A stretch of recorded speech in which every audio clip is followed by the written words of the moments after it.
24 बड'लेण्डआव आं करिना बर'आ गासै नायगिरि नोंथांमोनखौ बरायबाय। दिनैनि ब्रेकिं निउज थांनाय 2020 मायथाइनि 28 फेब्रुआरि सुक्रुबाराव मुंख्लं नखरनि फोलेरफोरा धरना होदों।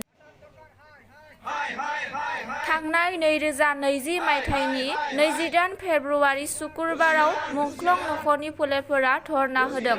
उदालगुरि जिल्ला भेरगाव महकुमानि गाहाय मावख'नि लांगोनायाव 2600 मुंख्लं नखरनि फोलेरफोरा मोननो गोनां 5 लाख अनसुंथाइ मोनैयाव खुद्रिना 3 घन्टा धरना हाबाफारि लायो।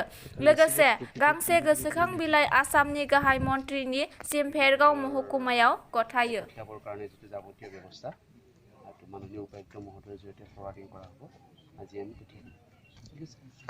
भेरगाव जिल्ला UPPL राजखान्थि हान्जानि इलेक्शन स्टारिं कमिटि दानाय जाबाय।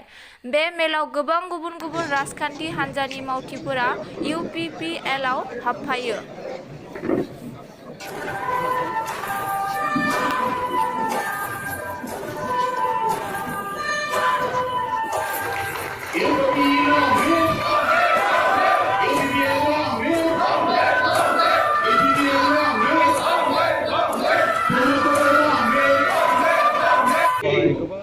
गोबां गुबुन गुबुन हान्जानिफ्राय UPPL जयेन जाफैदों।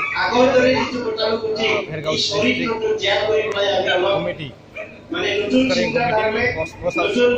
प्रसार खालामनो थाखाय दानाय जादों आरो बेवहाय गोबां मानसिफोर हाबफैदों। बबेबा मोनसे जातीय संगठननिफ्राय हाबफैदों, कंग्रेसनिफ्राय फैदों, PMनिफ्राय फैदों आरो बे फैनाया जोंनि थाखाय मोजां मोनसे सिम्पटम। मानोना 15 बोसोराव जे मोनसे कारापसन जादोंमोन BTC ओनसोलाव आरो बेवहाय स्वेच्छाचारी राजतन्त्र बायदि मोनसे खुंथाय बेवहाय सोलिबाय थादों। बेनिफ्राय बारग'नो थाखाय गोबां मानसिफोरा नाजाबोगासिनो दं। मेलाव गोदानै 2020 बिसायख'थिनि स्टारिं कमिटिनि आफादगिरि महरै दैथुन खुंगुर बर' बिथांखौ आफादगिरि सायख'ना लायो। ब्लकनि भाइस प्रेसिडेन्टमोन। बेबायदि जा खैराबारि समस्थिया मोनसे सन्मानिय समस्ति। BPFआ मोनथाम टार्मसआवबो दायो दङ। बिथांमोनखौ BPFखौ बेखौ जुदि जों बोखारनांगौ जायोब्ला जोंहा नारा नाथा नाजानांगौ गोबां दंमोन।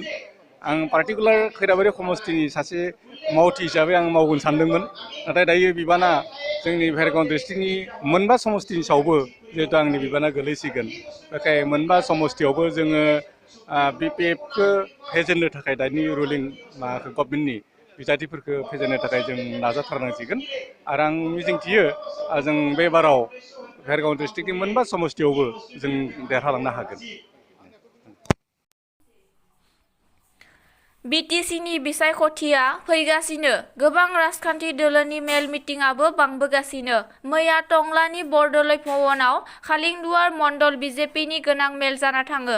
बे मेलाव फैबाय थानाय बिसायख'थिनि सांग्रांथि लाबोनो थाखाय मावथि बुथ कमिटिनि मावथि गासै मार्चानि मावथिफोरखौ लाना जथुमो होनना मण्डल कमिटिनि आफादगिरि समारेश दासआ खौरां दैथायहरो।